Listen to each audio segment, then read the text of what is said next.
शीतल की शादी को अभी मात्र 2 हफ्ते ही बीते थे। शीतल का पति जो था वो अपने ऑफिस के काम के सिलसिले में 4 दिन के लिए शहर से बाहर गया हुआ था। आधी रात के वक्त जब शीतल को प्यास लगी तो उसने ये देखा कि उसके जग में पानी नहीं है और इसीलिए उठ करके वो किचन में पानी लेने गई। अब जैसे ही शीतल किचन से वापस लौट रही थी तभी उसकी जेठानी के कमरे से उसे कुछ आवाजें आते सुनाई दी। शीतल को काफी हैरानी हुई क्योंकि उसके जेठ जी भी उस वक्त घर पर मौजूद नहीं थे। वो उसके सास के एक रिश्तेदार की शादी को अटेंड करने के लिए गए थे, लेकिन ऐसा शीतल को लगा कि जैसे कि जेठानी के साथ कमरे में कोई और ही था। पहले तो शीतल को ऐसा लगा कि हो सकता है कि उसकी सास उसके कमरे में आकर के लेट गई हो और यही सोचकर कि आज जो जेठानी है वो अकेली है तो हो सकता है कि उसकी सासू माँ उसके साथ हो गई हो। लेकिन जिस तरह की आवाजें आ रही थी उससे कुछ और ही बात का शीतल को अंदेशा हो रहा था और उनके कमरे से उस वक्त उसे किसी मर्द की आवाज आ रही थी और शीतल से रहा नहीं गया तो उत्सुकतावश उसने जेठानी के कमरे का दरवाजा धीरे से खोलने की कोशिश की तो देखा कि दरवाजा खुला था, अंदर से कुंडी नहीं लगी हुई थी।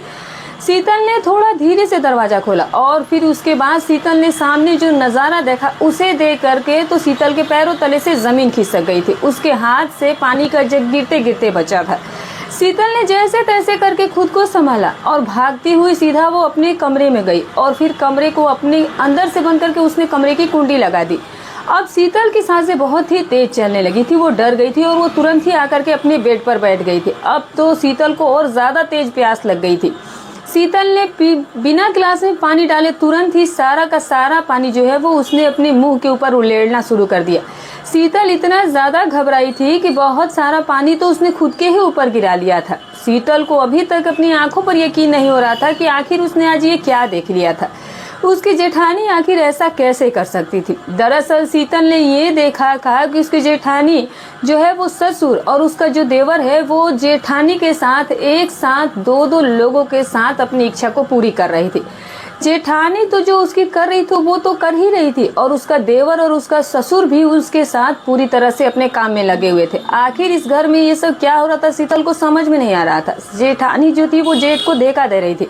न सिर्फ जेठ की पत्नी उनके पीठ के पीछे ये सब कर रही थी बल्कि उसके सगे पिता और उसका सगा छोटा भाई भी उसकी गैर मौजूदगी में उसकी पत्नी के साथ ये सब कर रहे थे। अभी शीतल की शादी को दिन ही कितने हुए थे और ये शीतल ने इस घर में क्या देख लिया था। शीतल का पति भी इस वक्त उसके साथ नहीं था। अब शीतल को कुछ भी नहीं समझ में आ रहा था कि आखिर वो किसी से क्या कह सके। उसकी सास तो वो अपनी बीमारी के कारण अपने कमरे से ज्यादातर निकलती ही नहीं थी और जो उसकी देवरानी थी वो अपने कमरे में आराम से सो रही थी। उसे इस बात की खबर ही नहीं थी कि जो उसका पति है उसके पीठ के पीछे ये सब कुछ क्या कर रहा था।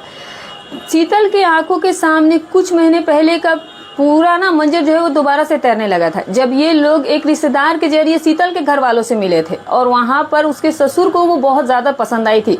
और फिर उसके कुछ ही दिनों के बाद शीतल के पापा के उसके पति आशुतोष के बारे में पता चला था क्योंकि उसके पापा जो थे वो पहले ही आशुतोष के परिवार वालों से मिल चुके थे और उन्हें वो घर वाले बहुत अच्छे लगे थे और इसीलिए उन्होंने ये सोचा कि क्यों ना वो शीतल के रिश्ते की बात इस घर में चलाए और फिर ये जल्दी शादी के लिए भी तैयार हो गए थे। शीतल के पति 3 भाई था। उसके बड़े भाई विजय, उसके बाद उसके पति आशुतोष और सबसे छोटा बेटा अमन था। इसके अलावा इस घर में इस जेठ की पत्नी शालिनी थी और सास ससुर भी उसके साथ थे।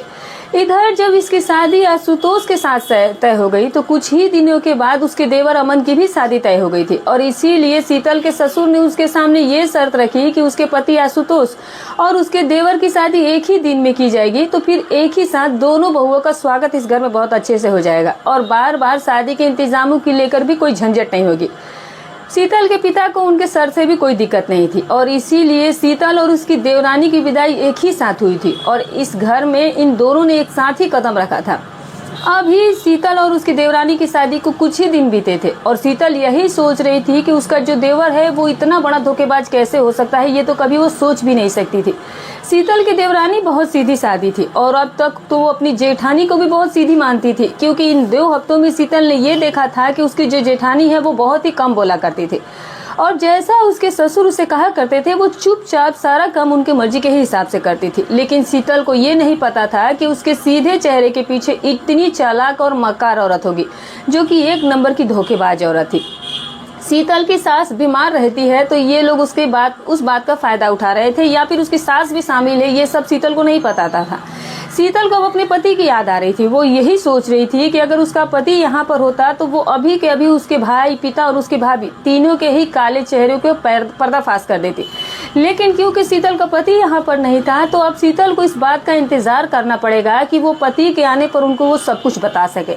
लेकिन फिर दूसरे ही पल शीतल को ये भी लगने लगा कि उसके पास उस वक्त ऐसा कोई सबूत ही नहीं था जिससे कि वो ये बात अपने पति के सामने साबित कर सकती थी, क्योंकि कोई भी बेटा अपने पिता और कोई भी भाई अपने भाई के लिए इस तरह की बात जाहिर सी बात है कि बर्दाश्त नहीं कर सकेगा। अभी शीतल की शादी को कोई ज्यादा वक्त भी नहीं हुआ था और अभी शीतल तो इस घर में और अपने पति पर ठीक से विश्वास भी नहीं कर पाई थी, तो फिर वो इसकी बात पर क्यों यकीन करता। आखिर अभी शीतल की शादी को दिन ही कितने हुए थे, तो फिर वो उसकी बात क्यों मानता। वो तो अपने पिता और अपनी भाई की ही बातों पर विश्वास करता है, और अगर उसके पति ने उसके बात पर यकीन नहीं किया और अगर कोई भी सबूत वो उसे दे नहीं पाई तो फिर ही शीतल बुरी तरह से अपनी ही बात में फंस जाएगी और फिर अपने ही पैरों पर कुल्हाड़ी मार करके अपने शादीशुदा जीवन को वो बर्बाद कर लेती। उसके जेठानी, ससुर और देवर तो यही चाहेंगे कि उसका पति जो है वो उसे तुरंत ही तलाक दे दे, क्योंकि जब वो ये जान जाएंगे कि उसे सारी सच्चाई शीतल को पता चल चुकी है तब तो यही चाहेंगे कि वो जल्द से जल्द शीतल को घर से निकाल दे ताकि फिर वो अपने मजे आगे भी कायम रह सके। शीतल ने यही सोचा कि उस वक्त उसे चुप रह जाना चाहिए, क्योंकि उसी में उसकी भलाई थी। अगर शीतल को ये सब चीज रोकना होगा तो पहले तो उसे सबूत जुटाने होंगे और फिर उसके बाद ही शीतल को कोई आगे कदम बढ़ाना चाहिए था। शीतल कैसे भी करके खुद को समझा बुझा करके शांति से लेट करके सो जाती है। अगली सुबह जब शीतल सो कर उठती है तो फिर उसे अचानक से रात वाला पूरा वाकया याद आ गया था और इसी वजह से उसका शरीर बुरी तरह से सिहर उठा था। लेकिन फिर शीतल ने खुद को समझाया कि मुझे फिलहाल इन सब बातों पर कोई ध्यान नहीं देना है, बल्कि अपनी नई शादीशुदा जीवन को अच्छे तरीके से जलाने के लिए अपना पूरा ध्यान उस पर केंद्रित करना है। शीतल जो है वो तुरंत ही फ्रेश होकर के किचन में सुबह का नाश्ता बनाने के लिए चली जाती है। सीता जैसे ही किचन में पहुंचती है तो वो ये देखती है कि उसकी जो जेठानी है वो पहले से ही किचन में नाश्ता बनाने की तैयारी कर चुकी थी।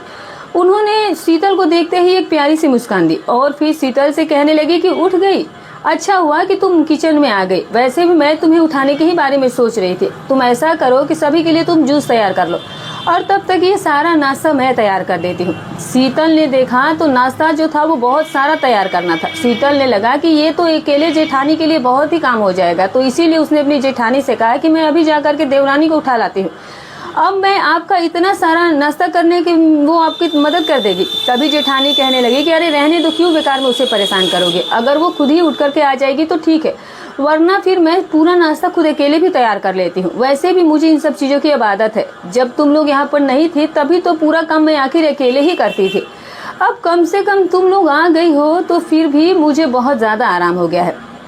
शीतल ने इसके बाद अपनी जेठानी से कुछ भी नहीं कहा और फिर वो जूस तैयार करने में लग गई। लेकिन शीतल जो थी वो मन ही मन यही सोच रही थी कि ये औरत कितनी ज्यादा चालाक है, रात में इसका कोई दूसरा ही तिरिया चरित्र होता है और सुबह ही एकदम से ही अलग नजर आती है। बातों से उसके ऐसा लग रहा था कि जैसे कि शहद टपक रहा हो, जबकि कोई भी नहीं जानता था कि रात होते ही इसकी कौन सी दूसरी असलियत निकल करके आती है। शीतल ने सोचा कि ये जो कुछ भी कर रही है उसमें फिर मेरी जेठानी की ही गलती नहीं है, बल्कि मेरे ससुर और देवर भी तो बराबर के इस पाप के भागीदार है।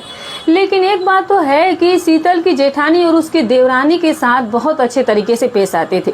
धीरे धीरे करके शीतल के दिन उस घर में ऐसे ही बीतने लगे थे और शीतल हमेशा यही देखा करती थी कि उसकी जेठानी के व्यवहार उसके प्रति और उसके देवरानी के प्रति बहुत ही ज्यादा अच्छा रहा करता था। वो कभी भी किसी भी काम को लेकर के इन दोनों पर बोझ नहीं डाला करती थी, बल्कि ज्यादा से ज्यादा काम वो खुद से ही कर लिया करती थी और इन दोनों को ही आराम देने की कोशिश किया करती थी। शीतल कई बार यही सोचती थी कि जब ये इतनी ही ज्यादा अच्छी है तो फिर ये आखिर ये सब काम ही क्यों करती है, कहीं ऐसा तो नहीं है कि उनके पति में कोई कमी हो जो कि इनकी उस तरह की जरूरत को वो पूरा नहीं कर पाते हैं। लेकिन फिर शीतल यही सोचती है कि अगर पति वैसी जरूरत को पूरी नहीं कर सकता है तो क्या इसका मतलब ये तो नहीं है कि तुम अपने ससुर और देवर के साथ ही वो सब काम करना शुरू कर दो। शीतल को तो ये बात समझ में ही नहीं आता था कि आखिर वो अपनी जेठानी को लेकर के अपनी राय अच्छी बनाए या बुरी बनाए। लेकिन अब क्योंकि उन तीनों को एक साथ उस तरीके से शीतल ने देख लिया था, तो अब जब भी उसकी जेठानी उसके ससुर या देवर को नाश्ता देती थी तो फिर उसका पूरा ध्यान जो था वो जेठानी की ही तरफ रहता था। तो शीतल ने ये देखा था कि उसकी जेठानी उसके ससुर से कुछ अजीब ही तरीके से डरती थी और देवर से भी दूर रहने की कोशिश करती थी। अब तो जब से देवरानी आ गई थी तो उन्होंने साफ कह दिया था कि देवर का काम अब वो बिल्कुल भी नहीं करेंगे, बल्कि अब देवर से जुड़ा हुआ सारा काम जो है वो देवरानी ही करेगी। लेकिन ससुर को ये बहाना मिल जाता था कि तुम्हारी सास की तो तबीयत ही खराब रहती है और वो बिस्तर से ज्यादातर उठ ही नहीं पाती है और इसीलिए मेरा काम तो तुम्हें ही करना पड़ेगा। और इसी वजह से जेठानी को मन मार करके ससुर के काम करना ही पड़ता था। शीतल ये हमेशा देखती थी कि जब भी वो उसके ससुर के लिए कुछ काम करती तो उसके चेहरे से साफ साफ मजबूरी झलका करती थी और इसीलिए शीतल को ये समझ में नहीं आ रहा था कि जब उसके चेहरे पर ऐसी मजबूरी है तो फिर ये इसके ससुर के साथ वो सब काम क्यों करती है। इधर इसके पति भी लौट आए थे, लेकिन उसे कुछ भी बताने की शीतल के अंदर हिम्मत ही नहीं हुई थी, क्योंकि बार बार शीतल के मन में यही बात आने लगती थी कि उसके पास अभी अपनी बात को साबित करने का कोई भी सबूत नहीं था। और अगर आशुतोष ने अपनी पत्नी शीतल पर भरोसा नहीं किया तो फिर शीतल का क्या होगा। अगर उसने उसे छोड़ दिया तो फिर तो उसके घर वाले भी शीतल को ही दोष देंगे कि उसे दूसरों के मामले में टांग अड़ाने की क्या जरूरत थी। पता चला कि कहीं ऐसा ना हो जाए कि शीतल अपना ही गृहस्थ जीवन बर्बाद कर ले और ये लोग तो आराम से जो अभी तक करते चले आ रहे हैं वो आगे भी करते रह जाएंगे। और शीतल के पति और जेठ वो अक्सर ही अपने काम की वजह से शहर से बाहर जाते रहते थे और इसीलिए कई बार शीतल भी घर पर अकेली रहती थी और उसकी जेठानी भी अकेली रहती थी और इसी बात का फायदा उसके ससुर और देवर आराम से उठा लेते थे। थोड़े दिन के बाद जब एक रात फिर से शीतल किचन में पानी लेने के लिए गई तो फिर से उसे जेठानी के कमरे से उसी तरह की आवाज सुनाई देती है। उन आवाजों से शीतल के अंदर गुस्से का ज्वालामुखी फूटने लगा था, क्योंकि शीतल को ऐसी धोखेबाजी हरगिज बर्दाश्त नहीं होती थी। शीतल का शुरू से ही ऐसा नेचर था कि उसने कभी भी किसी गलत चीज को बर्दाश्त नहीं किया था और जिस वजह से शीतल को हर कोई बहुत ज्यादा तेज बताता था। बल्कि शीतल की माँ भी उसे हमेशा समझाती थी कि वो दूसरों के मामले में टांग ना अड़ाया करे और जो हो रहा है वो चुपचाप से होने दिया करो, क्योंकि कई बार ऐसे लोग जो है वो बहुत बड़ी मुसीबत में भी फंस जाते हैं। लेकिन शीतल जो थी वो अपने स्वभाव के चलते किसी भी गलत बात को नजरअंदाज नहीं कर पाती थी और इसीलिए उस वक्त भी शीतल से रहा नहीं गया और फिर उसके कदम जो थे वो फिर से एक बार जेठानी के कमरे की तरफ बढ़ गए थे। और जब शीतल ने फिर से धीरे से दरवाजा खोला तो फिर से बिल्कुल वही नजारा था जो कि पहले भी वो देख चुकी थी। अब शीतल से ये चीजें बर्दाश्त नहीं हुई तो फिर वो दंदनाती हुई अपने देवरानी के कमरे की तरफ जाने लगती है ताकि उसे उसके पति का वो असली चेहरा दिखा सके। शीतल जब अपनी देवरानी के कमरे के पास पहुंची तो उसके कमरे से उसे अचानक ही अपनी देवरानी की चीखने की आवाज सुनाई जाती है। ये सुनकर के शीतल झटके से उसके दरवाजे पास रुक जाती है। उसे लगा कि आखिर ये क्या हुआ। इसका मतलब तो ये है कि उसकी देवरानी जो है वो इतनी रात को जाग रही थी, तो क्या उसे इस बात का जरा सा भी ख्याल नहीं है कि इतनी रात को उसका पति आखिर कहाँ गया होगा। अब तो शीतल के मन में एक साथ हजारों सवाल आने लगे थे। शीतल यही सोच रही थी कि तो क्या इसका मतलब ये है कि मेरी देवरानी को भी सबके बारे में सब कुछ पता है, जबकि शीतल तो अब तक यही सोच रही थी कि शायद वो गहरी नींद में रात को सो जाती है और जिस वजह से उसे आज तक ये बात नहीं पता चला कि उसका पति जो है वो आधी रात को कहाँ चला जाता है और क्या करता रहता है। शीतल ने यही सोचा है कि अगर मेरी देवरानी को ये सब पता है और फिर भी वो अपने पति को इन सब चीजों के लिए बिल्कुल भी नहीं रोक रही है तो फिर वो भी कितनी घटिया औरत है। ये सब सोच करके शीतल का मन घिन से भर गया था। शीतल को ये बात नहीं समझ में आ रही थी कि आखिर इन लोगों ने ये सब कुछ क्या लगा के रखा था। इन्होंने तो सारे रिश्तों की मर्यादाओं को तोड़ करके तार तार कर दिया था। अब तो शीतल को अपनी जेठानी के साथ साथ देवरानी से भी नफरत सी होने लगी थी। शीतल ने यही सोचा है कि जब ये सब कुछ अपनी मर्जी से ही करवा रही है तो फिर उससे कुछ कहने का कोई मतलब ही नहीं बनता है और इसीलिए वापस से पलट करके शीतल अपने कमरे में जाने लगी। लेकिन जैसे ही पलटकर शीतल ने कदम आगे की तरफ बढ़ाया तभी उसे एक बार फिर से उसे देवरानी की चीखने की आवाज सुनाई दे जाती है, जिसकी वजह से शीतल और ज्यादा हैरान हो गई। शीतल यही सोच रही थी कि आखिर उसकी देवरानी कमरे में ऐसा क्या कर रही है जो कि बार बार उसकी चीखें निकल के बाहर आ रही है। अब शीतल से रहा नहीं जाता है। शीतल ने यही सोचा है कि उसे एक बार तो उसके कमरे का दरवाजा खोल करके देखना ही चाहिए, पर जब शीतल ने दरवाजे को खोलने की कोशिश की तो फिर वो कमरा अंदर से बंद था। लेकिन शीतल की बेचैनी बढ़ती जा रही थी ये जानने के लिए कि आखिर अंदर ऐसा क्या हो रहा था। जब शीतल से रहा नहीं गया तो फिर वो देवरानी के कमरे के अंदर झांकने के लिए कई रास्ते खोजने लगी और तभी उसे उसके कमरे की एक खिड़की जो है वो हल्की सी खुली हुई नजर आती है। और जब शीतल खिड़की के पास पहुंची और जब उसने अंदर का नजारा देखा तो शीतल के पैरों तले से जमीन खिसक गई थी। शीतल ने जो कुछ भी सामने देखा था वो कभी सपने में भी नहीं सोच सकती थी। शीतल के जेठ विजय जो थे वो उसकी देवरानी के साथ गलत काम कर रहे थे और वो भी इतनी बुरी तरीके से कि जिसे शीतल शब्दों में बयां नहीं कर सकती थी। शीतल की देवरानी जो थी वो इस वक्त काफी तकलीफ में थी, लेकिन उसके जेठ को उस सब चीज से कोई मतलब नहीं था। उसे तो बस अपनी इच्छा को पूरी करने से मतलब था।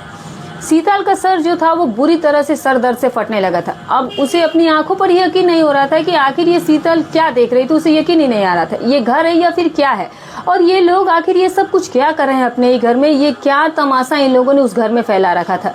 शीतल तुरंत ही दौड़ती हुई अपने कमरे में आई और उसने अपने कमरे के दरवाजे पर कुंडी लगा दी थी। शीतल की सांस बहुत तेजी से चल रही थी। उसने बिस्तर पर पड़े तकिए को कसकर पकड़ लिया था और फिर उसे सीने से लगा लिया था।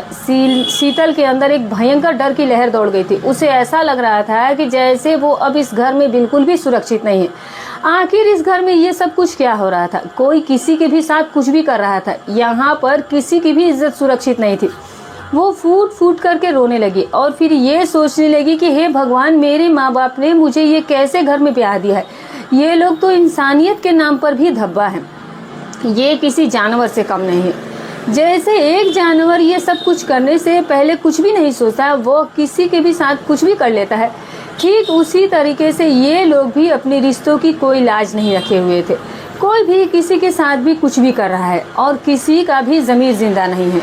ऐसे घिनौने लोगों के परिवार की शीतल बहू बन चुकी थी। अब शीतल को ऐसा लगने लगा कि इस घर में कोई भी भरोसे के लायक नहीं है।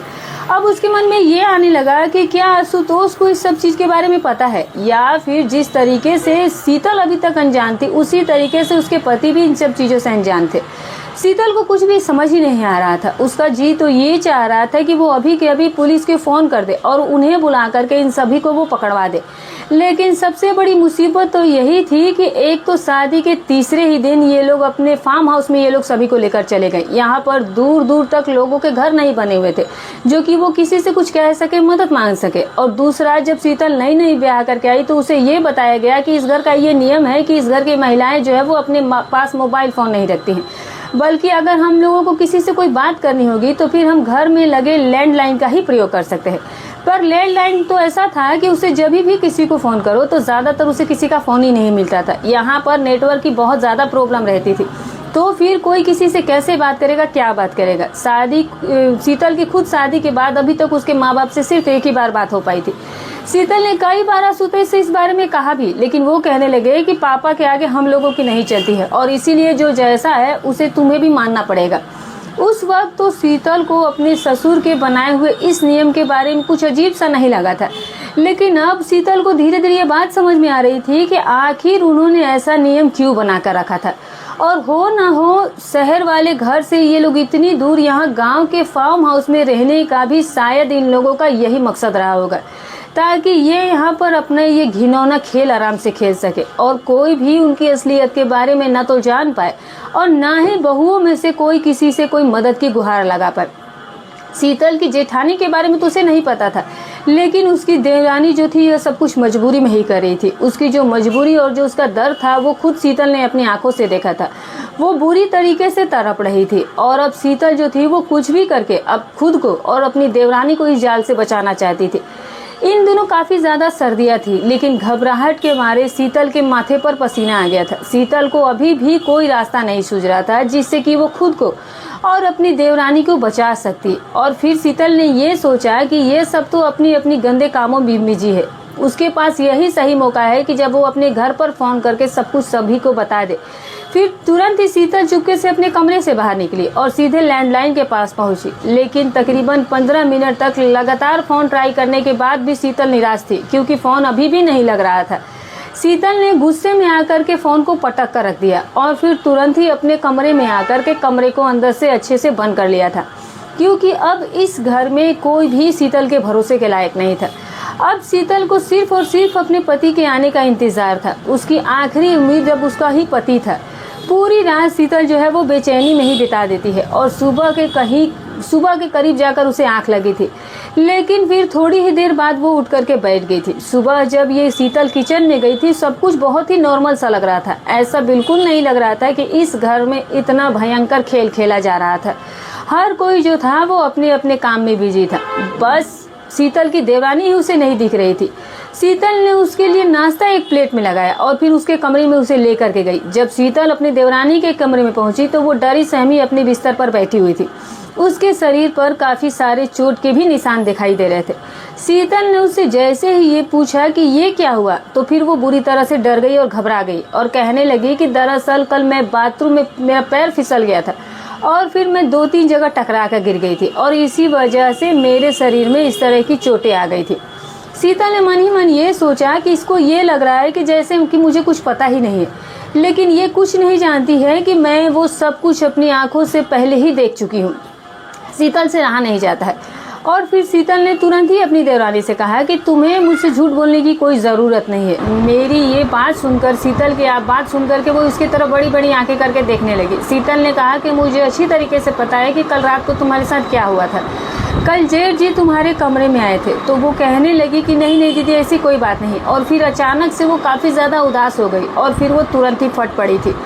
शीतल की आंखों से आंसुओं की धाराएं बहने लगी थी। उसने तुरंत ही शीतल को गले से लगा लिया और फिर कहने लगी कि शीतल दीदी, कुछ भी करके मुझे इन सब चीज़ों से बचा लीजिए। मुझे नहीं पता था कि ये लोग इतने गिरे हुए लोग हैं। इनके लिए रिश्तों की कोई भी मर्यादा नहीं है। ये लोग किसी को भी नहीं छोड़ेंगे।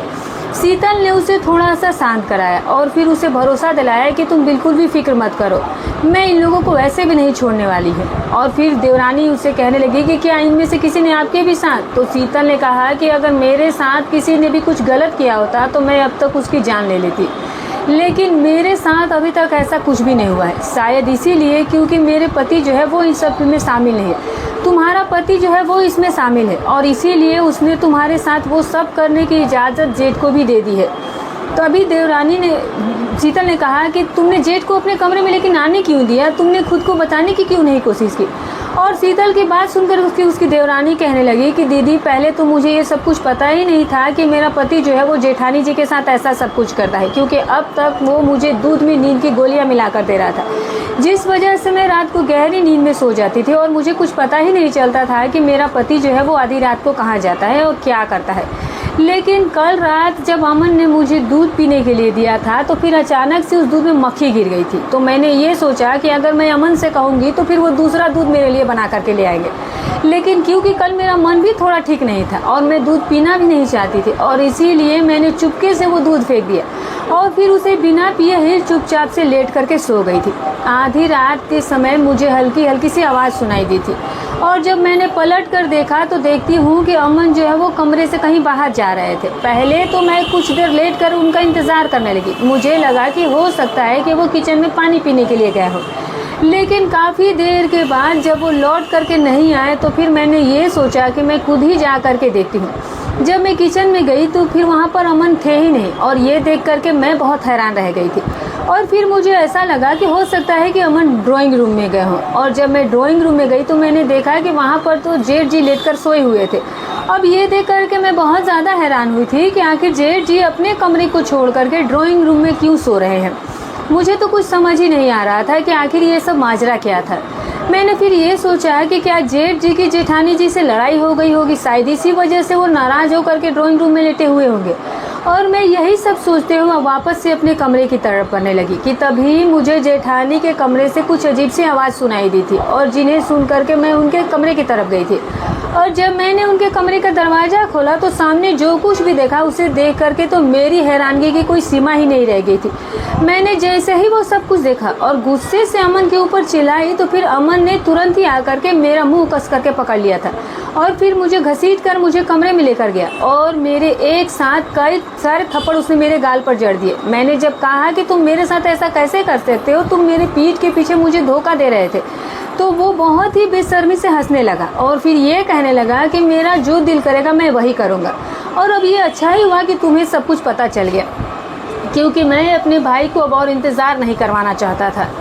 वो तो मुझे पापा ने ही कहा था कि अभी तुम्हें इस घर में आए हुए कुछ ही दिन हुए हैं, तो कम से कम तुम्हें 1 महीने का आराम तो दे ही देना चाहिए और उसके बाद ही तुमसे जम करके सेवा ली जाएगी। लेकिन चलो, अगर तुम्हें ये सब कुछ पहले ही पता चल गया तो अब तुम्हारी भी सेवा करने का टाइम शुरू हो गया है और इसीलिए अब तुम अच्छे से मेरे भाई और पापा को खुश रखना।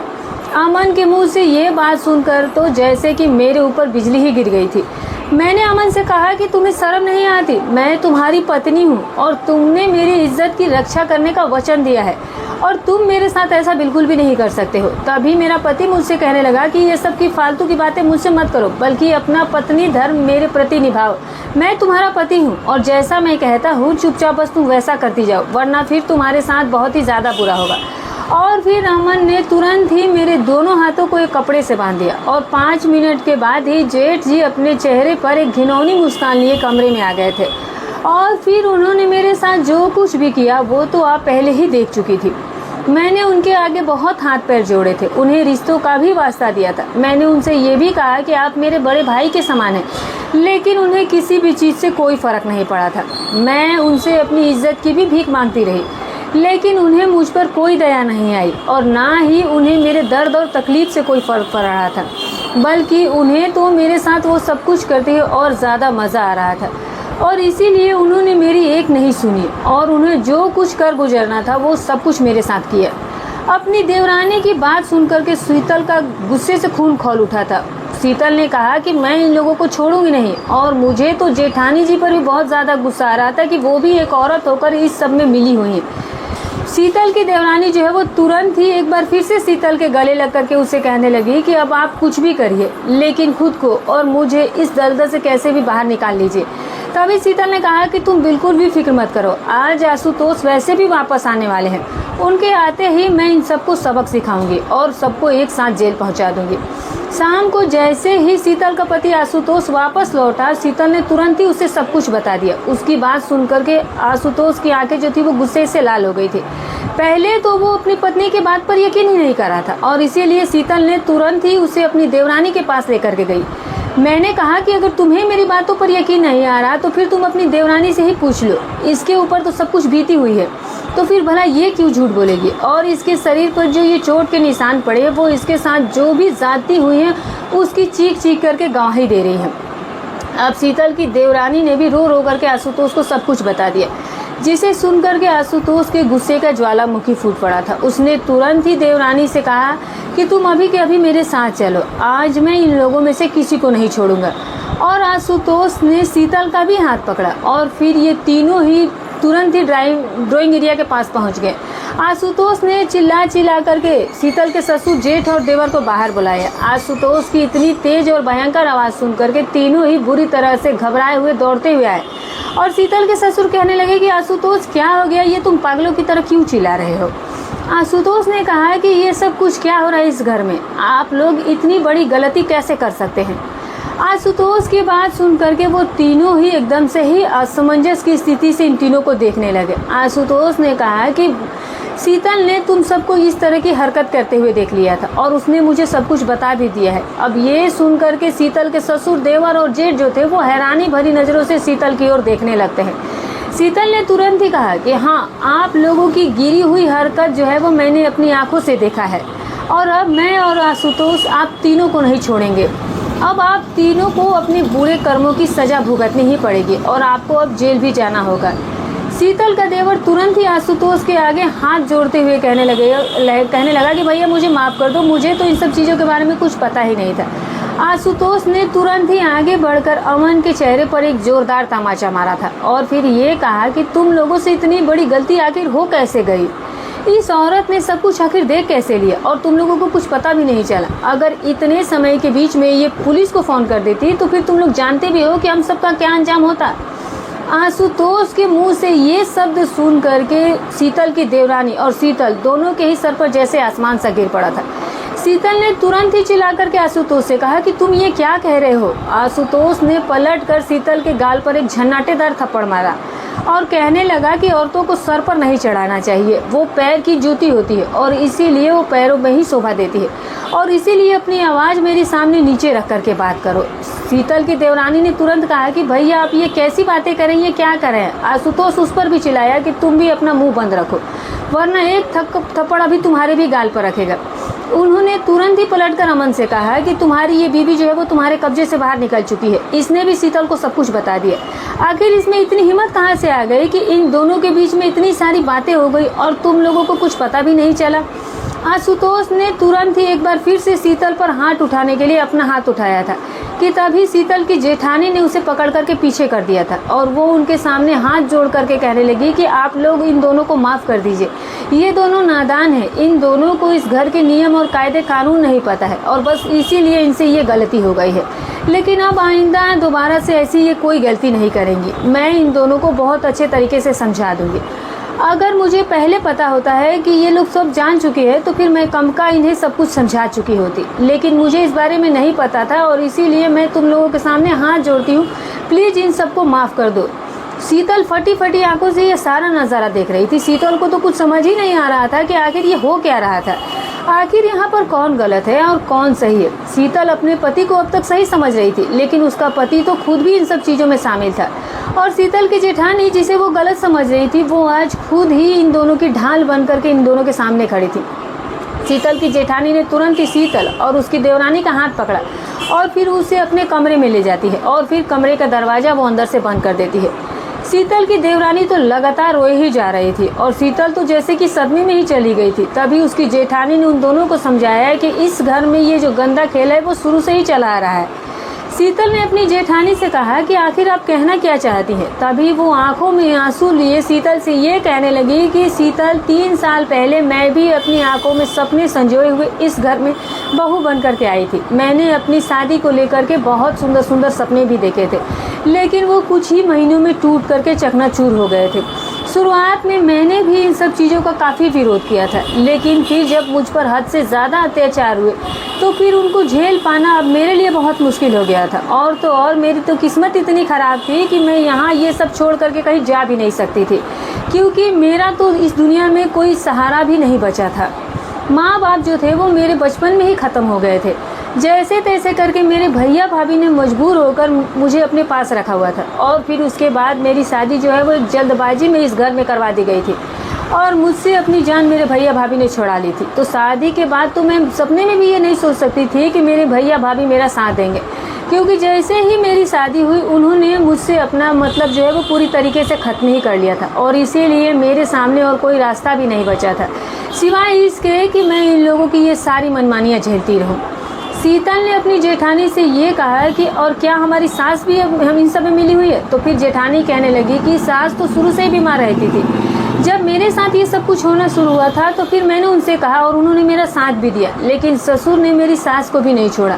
उन्हें इस तरह की दवाइयाँ देनी शुरू कर दी कि उनका जो शरीर है वो धीरे धीरे दिन ब दिन लाचार ही होता चला गया है। और फिर जब भी वो मेरा साथ देती तो ये लोग मुझ पर और भी ज़्यादा जुल्म किया करते थे और जिसे देख करके वो सदमे में चली गई और उन्होंने इस सब का विरोध करना बंद कर दिया और ज़्यादातर अब वो खामोशी रहती है।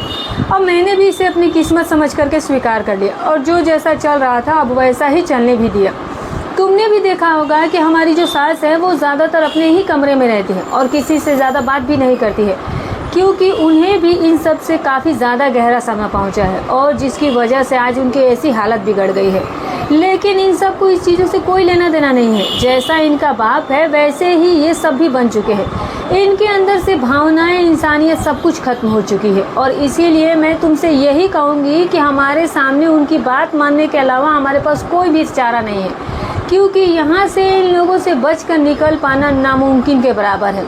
क्योंकि ना तो हम किसी को फ़ोन कर सकते हैं और ना ही आसपास कोई ऐसा है जो कि हमारी मदद कर सके। तभी शीतल ने कहा कि लेकिन मैं ये सब कुछ बर्दाश्त नहीं करूँगी, चाहे फिर इसके लिए कुछ भी क्यों ना हो जाए। अभी हम ये सब बातें कर ही रहे थे कि तभी उसके दरवाजे पर जोरदार दस्तक होनी शुरू हो गई थी। ये दस्तक जो था वो शीतल के ही पति ने की थी। वो ज़ोर ज़ोर से जेठानी का नाम लेकर के चिल्लाने लगा था। शीतल की जेठानी ने तुरंत ही जाकर के दरवाज़ा खोला। आशुतोष ने कहा कि खाना बनाने का टाइम हो गया है और इसीलिए अब ये पंचायत छोड़ो और चुपचाप से जाकर के खाना बनाओ। फिर तीनों ही बहुएं तुरंत जाकर खाना बनाने की तैयारियां शुरू कर दी। शीतल बार बार अपनी देवरानी और जेठानी से कह रही थी कि वो उसका साथ देगी तो फिर वो तीनों मिलकर इनका सामना कर सकती है, लेकिन उनकी हिम्मत ही नहीं हो रही थी।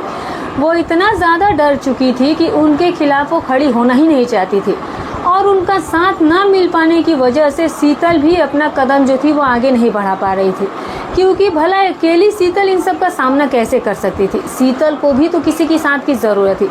रात को खाने की टेबल पर जब शीतल खाना परोसने लगी, तभी उसका देवर, जेठ और उसका ससुर जो है वो उसके साथ गलत तरीके की हरकतें करने लगे। जब शीतल ने उन लोगों का विरोध किया और बराबर उनका साथ हाथ चलाई, तो फिर शीतल का पति जो है वो बुरी तरीके से उस पर नाराज़ होने लगा और फिर उससे कहने लगा कि अगर तुमने ज़्यादा नखरे किए तो फिर मैं तुम्हें ऐसी सज़ा दूंगा कि फिर तुम्हारा दिमाग ही सही हो जाएगा। शीतल उसकी धमकियों से डरी नहीं और फिर वो अपने पति पर भी चिल्लाने लगी, और तभी उसके पति और उसके जेठ जो है वो उसके साथ मारपीट करने लगे। अब ये देख कर के शीतल की देवरानी और जेठानी भी उन दोनों का विरोध करने लगी। जब इन लोगों ने ये देखा कि ये तीनों बहू एक साथ इनके खिलाफ एकजुट खड़ी हो गई, तो फिर ये लोग बुरी तरह से हैरान रह गए थे। शीतल की सास वहीं पर बैठे बैठे चुपचाप ये सारा तमाशा देख रही थी। शीतल जो है वो तुरंत ही भाग करके अपने सास के पास गई और उनके सामने हाथ जोड़ करके रोने लगी कि आप आखिर कब तक ये सब कुछ बर्दाश्त करती रहेंगी। एक औरत होकर के दूसरी औरत पर ये जुल्म कैसे बर्दाश्त कर सकती हैं? क्या आपके अंदर का भी ज़मीर इन लोगों की तरह मर चुका है? क्या आप जिंदा लाश बन चुकी हैं? लेकिन फिर भी उसके सास के ऊपर तो जैसे कोई असर ही नहीं पड़ा। वो तो किसी भूत की तरह बस चुपचाप से कुर्सी पर बैठी रही और अपना खाना खाती रही। शीतल को अपनी सास से भी कोई उम्मीद नहीं थी, क्योंकि अब शीतल ये बात समझ चुकी थी कि ये भी एक तरह से इनके ही साथ शामिल हो गई हैं, और इसीलिए इन्हें इतना सब कुछ देखने के बाद भी कोई फ़र्क नहीं पड़ा था। शीतल ने फैसला कर लिया कि अब वो अकेले ही इन सब का डट करके सामना करेगी, और जब शीतल उनसे भिड़ने लगी तो फिर वो सब शीतल की हिम्मत देख करके हैरान रह गए थे। शीतल के पति ने कहा कि आज मैं तुम तीनों को ही सबक सिखा करके रहूँगा। शीतल के जेठ बोला कि अगर इन्हें आज हमने सबक नहीं सिखाया तो फिर ये आगे भी इस तरीके की हरकतें करने लगेंगी और फिर हमारे सर पर चढ़ने लगेगी। उन्होंने इन तीनों औरतों को पकड़कर छत पर ले जाकर के छोड़ दिया था। तीनों बहुएं उनसे ऐसा ना करने की गुहार लगाती रही, लेकिन उन्हें कोई फ़र्क नहीं पड़ा था। बहुत ही ज़्यादा सर्दियों की रात थी और उन लोगों ने तीनों बहुओं के स्वेटर भी ले लिए थे। ठंड के मारे 1 घंटे के बाद ही इन तीनों बहुओं की हालत ख़राब हो गई थी। ये बुरी तरीके से सर्दी में ठिठुर रही थी और बार बार दरवाज़ा बजा कर उनसे मदद की गुहार लगा रही थी, लेकिन उन हैवानों पर कोई भी असर नहीं पड़ा था। जैसे तैसे करके 3 घंटे बीत चुके थे कि तभी शीतल की देवरानी की ठंड की वजह से हालत बिगड़ गई थी।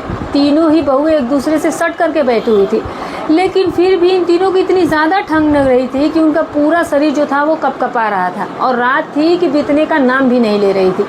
आसपास धीरे धीरे कोहरा भी बढ़ने लगा था। ये तीनों बहुएं जो थी वो यहाँ वहाँ मदद के लिए उठ करके देख रही थी, लेकिन उन्हें कहीं से भी कोई मदद नहीं दिख रही थी। वो आग भी नहीं जला सकती थी, क्योंकि आग चलाने का भी कोई साधन उनके पास मौजूद नहीं था। उस पूरी रात ठंड की वजह से तीनों बहुओं की हालत ख़राब हो गई थी। सुबह के करीब जब उन लोगों ने आकर छत का दरवाज़ा खोला तो फिर शीतल की देवरानी और जेठानी तो अपने होश खो बैठी थी। शीतल को भी ठंड की वजह से बुरी तरह से चक्कर आ रहे थे, और फिर उसके बाद वो लोग इन्हें नीचे लेकर के गए और फिर इन्हें धमकाते हुए बोले कि अब अगर आज के बाद हम में से किसी ने भी उनके खिलाफ खिलाफत की कोशिश की तो फिर इससे भी बुरा हाल इनका कर दिया जाएगा। उस दिन तीनों ही बहुओं की हालत बहुत ज़्यादा बिगड़ गई थी, लेकिन उसके बावजूद भी घर का सारा काम इन तीनों को ही करना पड़ा। जैसे तैसे उन लोगों ने दवा खा करके खुद को थोड़ा ठीक किया था, लेकिन फिर भी ठंड की वजह से जो बुरा असर उनके शरीर पर हुआ था और जो तकलीफ़ उन्हें हुई थी वो ठीक होने का नाम ही नहीं ले रही थी।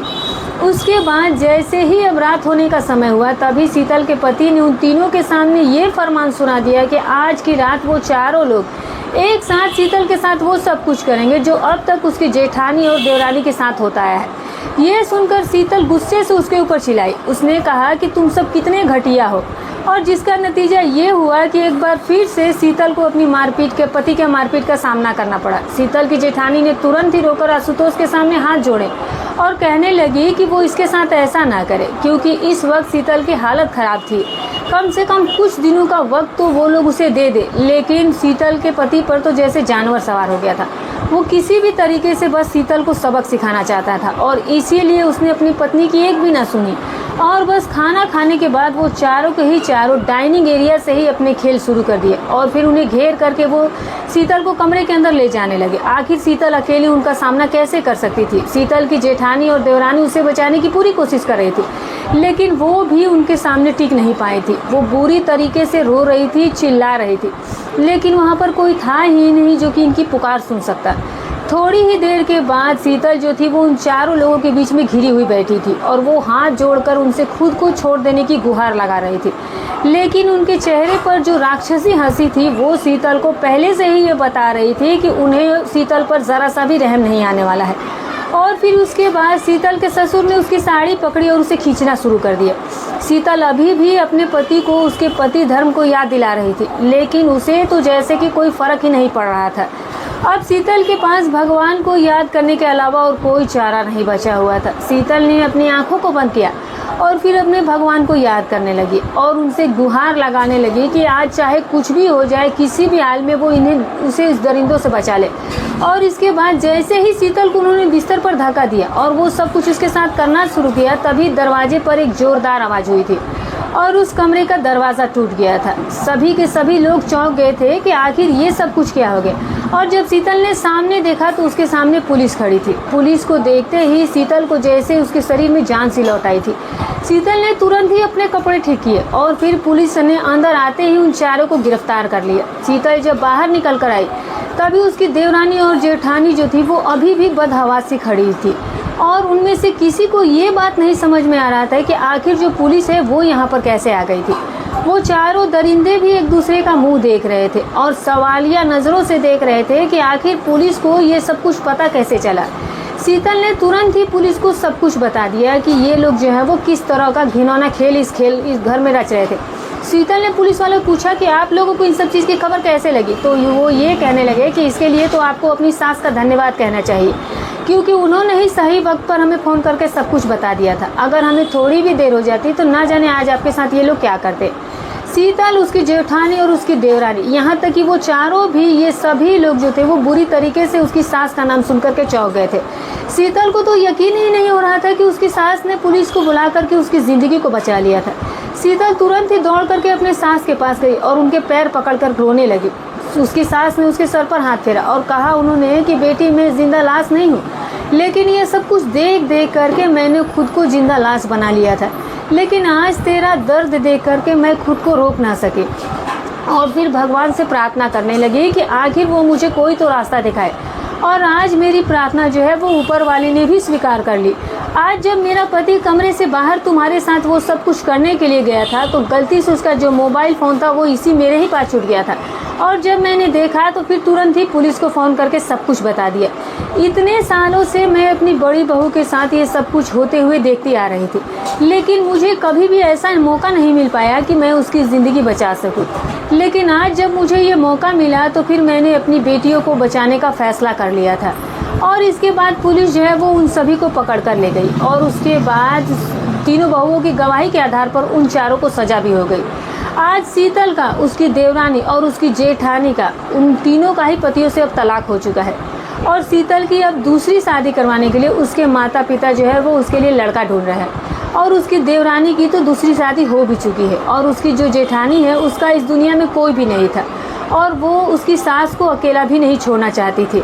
उन दोनों का अब कोई सहारा नहीं बचा था और इसीलिए अब वो दोनों जो है वो एक दूसरे का सहारा बन चुके हैं और दोनों ही एक साथ रह रहे हैं। शीतल और उसकी देवरानी अक्सर ही उनसे मिलने के लिए उनके घर पर जाती है। शीतल ने अपने पिता से ये भी कहा है कि इस बार जब भी आप मेरे लिए रिश्ता देखें तो बहुत अच्छे से जांच पड़ताल करके देखें, क्योंकि पहली बार अगर आपने अच्छे से सब कुछ पता किया होता तो मेरे साथ जो कुछ भी उस घर में हुआ वो कभी भी ना होता।